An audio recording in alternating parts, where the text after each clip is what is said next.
പരിശുദ്ധാത്മാവേ എന്നിൽ വന്നു നിറയണമേ. പരിശുദ്ധാത്മാവേ കൃപ ചൊരിയണമേ. പരിശുദ്ധാത്മാവേ ശക്തി പകരണമേ. പരിശുദ്ധാത്മാവേ കൃപ ചൊരിയണമേ. പരിശുദ്ധാത്മാവേ ശക്തി പകരണമേ. പരിശുദ്ധ പരമ ദിവികാരുണ്യമായ ഈശോയ്ക്ക് എന്നേരവും ആരാധനയും സ്തുതിയും പുകഴ്ചയും ഉണ്ടായിരിക്കട്ടെ. പരിശുദ്ധ പരമ ദിവികാരുണ്യമായ ഈശോയ്ക്ക് എന്നേരവും ആരാധനയും സ്തുതിയും പുകഴ്ചയും ഉണ്ടായിരിക്കട്ടെ. പരിശുദ്ധ പരമ ദിവികാരുണ്യമായ ഈശോയ്ക്ക് എന്നേരവും ആരാധനയും സ്തുതിയും പുകഴ്ചയും ഉണ്ടായിരിക്കട്ടെ. ഈ കരുണയുടെ തിരുമണിക്കൂറിൽ കർത്താവ് വീണ്ടും കരുണയായി സ്നേഹമായി നമ്മുടെയൊക്കെ പാപത്തിൻ്റെ പരിഹാരമായിട്ട് ഈ വിശുദ്ധ കുർബാനയിൽ ഒരിക്കൽ കൂടി എഴുന്നള്ളി വരികയാണ്. കർത്താവിൻ്റെ വലിയ സ്നേഹമാണ് ഈ വിശുദ്ധ കുർബാനയിൽ നമുക്ക് കാണുവാനായിട്ട് സാധിക്കുക. ദൈവം മനുഷ്യനെ അത്രമാത്രം സ്നേഹിച്ചു. അതുകൊണ്ടാണ് തൻ്റെ സ്വന്തം പുത്രനെ മനുഷ്യകുലത്തിൻ്റെ പാപപരിഹാരമായിട്ട് ഈ ലോകത്തിലേക്ക് അയച്ചത്. കർത്താവിൻ്റെ ജീവിതവും മരണവും ഉയർപ്പുമെല്ലാം അവൻ്റെ കരുണ നമുക്ക് ലഭ്യമാകുന്നതിനു വേണ്ടി, അവൻ നമ്മളെ സ്നേഹിക്കുന്നതിനു വേണ്ടി, അവൻ നമ്മോടൊപ്പമായിരിക്കുന്നതിനു വേണ്ടി നടത്തിയ വലിയ ദൈവീക പദ്ധതിയുടെ ഭാഗമായിരുന്നു. ഇന്നും വിശുദ്ധ കുർബാനയിലായിരുന്നു കൊണ്ട് നമ്മുടെ രക്ഷകൻ, നമ്മുടെ ദൈവം തൻ്റെ വലിയ കരുണ നമ്മിലേക്ക് വർഷിച്ചു കൊണ്ടിരിക്കുകയാണ്. പ്രിയമുള്ളവരെ, ഈ കരുണയുടെ തിരുമണിക്കൂറിൽ ഈ 3 മണി സമയത്ത് കുരിശിൽ കിടന്നുകൊണ്ട് കർത്താവ് തൻ്റെ കരുണ നമ്മളുമായിട്ട് പങ്കുവയ്ക്കുകയാണ്.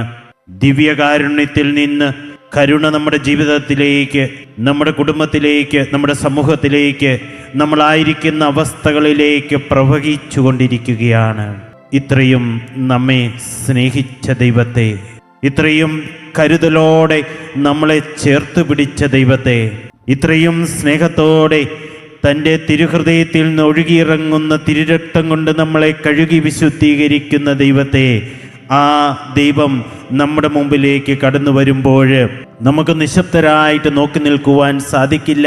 അതിലുപരിയായി കരങ്ങൾ സ്വർഗത്തിലേക്ക് ഉയർത്തിക്കൊണ്ട് അവനെ ആരാധിക്കുവാനും അവനെ സ്തുതിക്കുവാനും അവനെ നന്ദി പറയുവാനും മാത്രമാണ് നമുക്ക് സാധിക്കുക.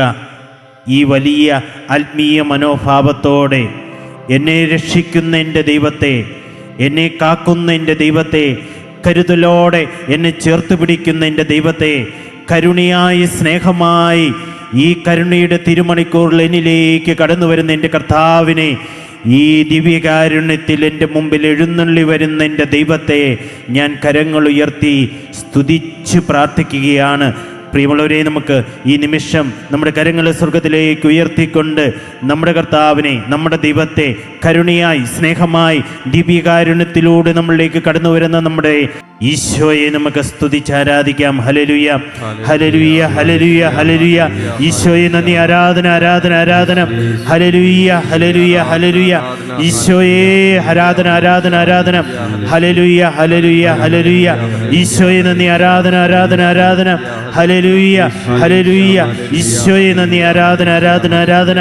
Hallelujah, hallelujah. ഈശോയെ നന്ദി, ഈശോയെ ആരാധന.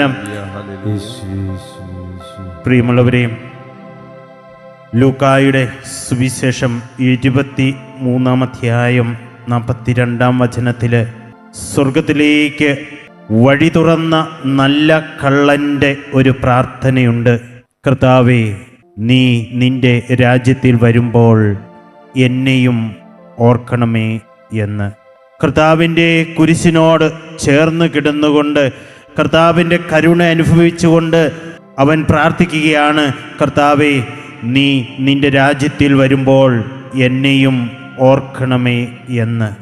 ആ നല്ല കള്ളന് കർത്താവ് തൻ്റെ കരുണയുടെ കവാടങ്ങൾ തുറന്നത്, നീ ഇന്ന് എന്നോടുകൂടെ പറുദീസായിൽ ആയിരിക്കുമെന്ന് പറഞ്ഞാണ്. കൂടെയുണ്ടായിരുന്ന കള്ളൻ കർത്താവിനെ ദുഷിച്ചാണ് പറഞ്ഞത്, നീ ക്രിസ്തു അല്ലേ, നിന്നെയും ഞങ്ങളെയും രക്ഷിക്കുക. നല്ല കള്ളൻ അവനെ തിരുത്തിക്കൊണ്ട് പറഞ്ഞു, നീ ദൈവത്തെ ഭയപ്പെടുന്നില്ലേ? നീയും അതേ ശിക്ഷാവിധിയിൽ തന്നെയാണല്ലോ. നമ്മുടെ ശിക്ഷാവിധി ന്യായമാണ്. നമ്മുടെ പ്രവൃത്തികൾക്ക് തക്ക പ്രതിഫലമാണ് നമുക്ക് ലഭിച്ചിരിക്കുന്നത്. ഇവൻ ഒരു തെറ്റും ചെയ്തിട്ടില്ല. യേശുവിനെ നോക്കിയിട്ട് ആ നല്ല കള്ളൻ പ്രാർത്ഥിക്കുകയാണ്, യേശുവേ, നീ നിന്റെ രാജ്യത്തിൽ വരുമ്പോൾ എന്നെയും ഓർക്കണമേ. കർത്താവ് അവൻ ഉത്തരമരുളുകയാണ്, ഇന്ന് നീ എന്നോടുകൂടെ പർദീസായിൽ ആയിരിക്കുമെന്ന്. പ്രിയമുള്ളവരെ, ഒരേ സഹനത്തിലൂടെ കടന്നു പോകുമ്പോഴും രണ്ട് കള്ളന്മാരും സഹനത്തെയും ദൈവത്തെയും കാണുന്നത് രണ്ട് രീതികളിലാണ്. അവരുടെ പ്രതികരണങ്ങൾ രണ്ട് വിധത്തിലാണ്. രണ്ടുപേരും യേശുവിനെ പറ്റി കേട്ടിട്ടുള്ളവരായിരുന്നു. ഒന്നാമത്തെ കള്ളൻ മാനസിക അസ്വസ്ഥനായിട്ട് അവൻ താൻ അന്യായമായിട്ട് സഹിക്കുകയാണെന്ന് കരുതുന്നു.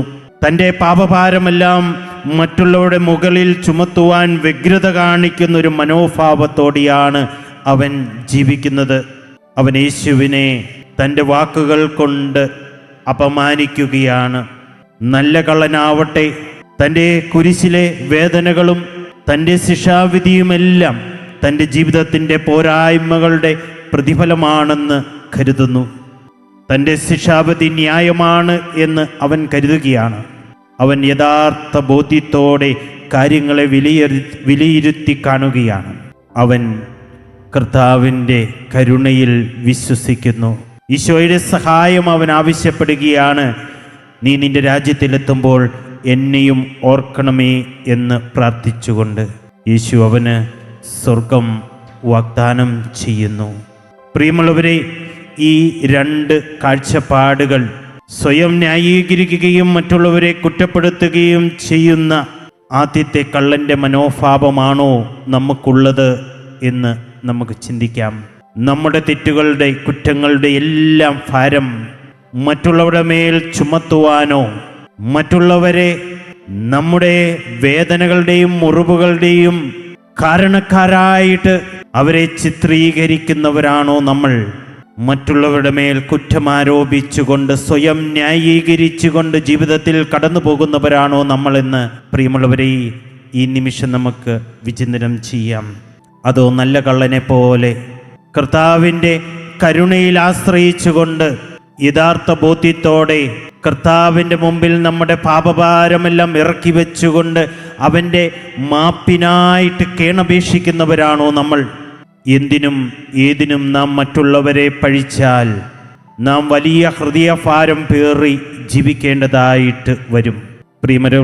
പ്രിയമുള്ളവരെ, ആ നല്ല കള്ളനെ നമുക്കൊന്ന് നോക്കാം. ഒറ്റ വാചകം കൊണ്ട് പാപമോചനം നേടുകയും സ്വർഗം അവകാശമാക്കുകയും ചെയ്തവനാണ് ആ നല്ല കള്ളൻ. എന്നാൽ അതേ അവസരം കിട്ടിയ മറ്റേ കള്ളൻ ആ അവസരം നഷ്ടപ്പെടുത്തുകയാണ്. കർത്താവ് തൻ്റെ കുരിശിലേറിയ യാഗം വഴി തൻ്റെ തിരുശരീര രക്തങ്ങളുടെ അഭിഷേകത്താൽ തൻ്റെ അനന്തമായ കരുണയാൽ രക്ഷ നേടുവാനുള്ള വഴികൾ നമ്മുടെ മുമ്പിൽ തുറന്നിട്ടിരിക്കുകയാണ്. ചിലരത് കർത്താവിൻ്റെ കരുണയിൽ ആശ്രയിച്ച് സായുക്തമാക്കുന്നു. മറ്റു ചിലർ ഉപയോഗിക്കാതെ അത് കാറ്റിൽ പറത്തുന്നു. ചിലർ ജീവിതകാലത്ത് അവസാന കാലത്തേക്ക് മനസാന്തരമെന്നത് മാറ്റിവെക്കുകയാണ്. അവസാന കാലത്ത് മാനസാന്തരപ്പെടുവാനോ കുമ്പസാരിക്കുവാനോ പാപമോചനം നേടുവാനോ പ്രിയമുള്ളവരെ നമുക്ക് സാധിക്കണമെന്നില്ല. ദൈവത്തെ സ്നേഹിക്കാതെ അവൻ്റെ വചനങ്ങൾ കേൾക്കാതെ തെറ്റുകൾ നമ്മുടെ ജീവിതത്തിൽ ആവർത്തിച്ചുകൊണ്ട് ജീവിച്ചാൽ പ്രിയമുള്ളവരെ കർത്താവിൻ്റെ കരുണ നമുക്ക് നഷ്ടപ്പെടും. യഥാർത്ഥമായ ഒരു പാപ മാനസാന്തരം നമുക്കുണ്ടോ എന്ന് നമുക്ക് നോക്കാം. തെറ്റുകൾ ആവർത്തിക്കാതെ ശരിയായ മനസാന്തരത്തിലേക്ക് നമുക്ക് കടന്നു വരാം. പാപത്തെയും പാപത്തിൻ്റെ ആസ്വാദന മേഖലകളെയും വെറുത്തുപേക്ഷിച്ചുകൊണ്ട് കർത്താവിൻ്റെ വലിയ കൃപയ്ക്ക് വേണ്ടി പ്രിയമുള്ളവരെ നമുക്ക് പ്രാർത്ഥിക്കാം. കർത്താവേ, നിന്റെ കരുണ നീ വർഷിക്കണമേ. എൻ്റെയും എൻ്റെ കുടുംബാംഗങ്ങളുടെയും ബന്ധുമിത്രാദികളുടെയും പൂർവികരുടെയും പാപങ്ങൾ കർത്താവേ നീ ക്ഷമിക്കണമേ. പാപത്തിൻ്റെ കടങ്ങൾ ഈശോയെ നീ ഇളച്ചു തരണമേ. കർത്താവേ, അങ്ങ് കരുണയോടെ എൻ്റെയും എൻ്റെ കുടുംബത്തിൻ്റെയും ശിക്ഷകൾ ഇളച്ച് ഞങ്ങളെ രക്ഷിക്കണമേ. പ്രത്യേകമായിട്ട് ഈ നിമിഷങ്ങളിൽ ഓൺലൈനിൽ ആയിരുന്നു കൊണ്ട് കർത്താവിൻ്റെ കരുണയ്ക്ക് വേണ്ടി പ്രാർത്ഥിച്ചുകൊണ്ടിരിക്കുന്ന സകലരെയും നമുക്ക് സമർപ്പിച്ച് പ്രാർത്ഥിക്കാം. രോഗികളായിരിക്കുന്ന അവരെ കർത്താവിൻ്റെ വലിയ സൗഖ്യം കൊണ്ട് അവിടുന്ന് തൊട്ട് സൗഖ്യപ്പെടുത്തട്ടെ. വിഷമതകളും ദുഃഖങ്ങളും മുറിവുകളും വേദനകളും ഒക്കെ ഉള്ളവരുടെ ആശ്വാസമായിട്ട് കർത്താവിൻ്റെ കരുണ എന്നും അവരോടൊപ്പം ഉണ്ടായിരിക്കട്ടെ. ജീവിത പ്രശ്നങ്ങളിൽപ്പെട്ടുള്ളവരുണ്ടായിരിക്കാം, കടബാധ്യതകൾ ഉള്ളവരുണ്ടായിരിക്കാം, മറ്റെന്തെങ്കിലുമൊക്കെ നിയോഗങ്ങൾ കർത്താവിൻ്റെ മുമ്പിൽ സമർപ്പിച്ചുകൊണ്ട് പ്രാർത്ഥിക്കുന്നവർ, അവരെയൊക്കെ നമുക്ക് ഈ നിമിഷം കർത്താവിൻ്റെ കരുണയോട് ചേർത്ത് വെച്ചുകൊണ്ട്, കർത്താവിൻ്റെ ദിവ്യകാരുണ്യത്തോട് ചേർത്ത് വെച്ചുകൊണ്ട് പ്രാർത്ഥിക്കാം. പ്രിയമുള്ളവരെ, ഈ നിമിഷം വ്യക്തിപരമായ നമ്മുടെ നിയോഗങ്ങൾ കർത്താവിൻ്റെ കരുണയോട് ചേർത്ത് വെച്ചുകൊണ്ട്, ദിവ്യകാരുണ്യത്തോട് ചേർത്ത് വെച്ചുകൊണ്ട് നമുക്ക് പ്രാർത്ഥിക്കാം. നമ്മുടെ ജീവിതത്തിൽ, നമ്മുടെ കുടുംബത്തിൽ നമുക്ക് ആവശ്യമായ നിയോഗങ്ങൾ ഈ സമയം നമുക്ക് പ്രത്യേകമായിട്ട് സമർപ്പിച്ച് പ്രാർത്ഥിച്ചുകൊണ്ട് സമാപന ആശീർവാദം ഹൃദയത്തോട് ചേർത്ത് വെച്ച് നമുക്ക് ഏറ്റെടുക്കാം.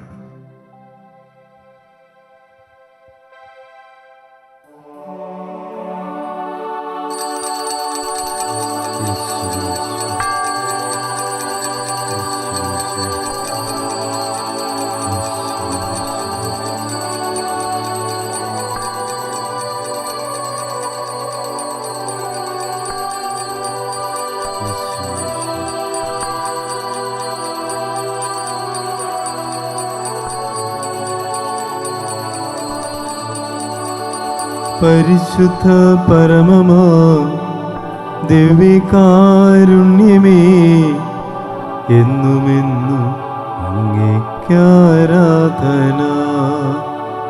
പരിശുദ്ധ പരമമാ ദിവ്യകാരുണ്യമേ, എന്നുമെന്നും അങ്ങേക്കാരാധന. പരിശുദ്ധ പരമമാ ദിവ്യകാരുണ്യമേ, എന്നുമെന്നും അങ്ങേക്കാരാധന.